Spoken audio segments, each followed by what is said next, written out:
Oke, assalamualaikum. Perkenalkan, saya Nur Ulfia. Di sini saya dari S1 Keperawatan Stikes Kendal. Di sini saya akan menyampaikan atau mempresentasikan penyakit fibroadenoma atau tumor jinak. Oke, yang pertama, apa sih fibroadenoma itu? Fibroadenoma adalah tumor jinak yang sering terjadi di payudara. Benjolan ini berasal dari jaringan fibrosa dan jaringan Glandaner epitel yang berada di payudara, sehingga tumor ini disebut dengan tumor mix atau campuran.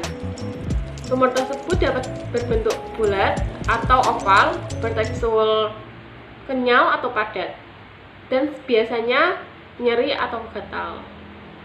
Benjolan yang tumbuh dapat diraba dan digerakkan dengan bebas. Penyebab munculnya beberapa fibroadenoma pada payudara belum diketahui secara jelas atau pasti. Adanya kemungkinan faktogenesis yang berhubungan dengan hipersensitivitas jaringan payudara lokal terhadap estrogen. FAM sensitif terhadap perubahan hormon. Kemudian lanjut, apa saja sih faktor resikonya? Seperti usia. Usia merupakan faktor resiko yang terpenting. Pada usia di bawah 30 tahun merupakan insidensi puncak fibroadenoma mammae. Kemungkinan resiko fibroadenoma mammae menurun pada usia setelah menopause.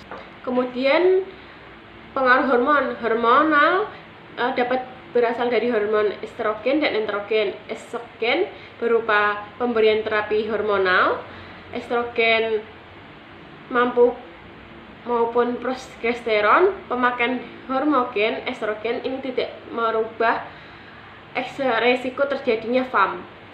Hormon estrogen androgen berhubungan dengan peran ovarium. Kemudian tingginya estrogen androgen dapat menjadi resiko FAM. Kemudian ada lagi riwayat keluarga. Faktor genetik dapat memengaruhi kejadian. Dengan adanya riwayat keluarga dengan karsinoma mammae dikatakan meningkatkan resiko terjadinya penyakit fibroadenoma mammae. Kemudian ada tanda-tanda gejala. Adanya benjolan di sekitar payudara.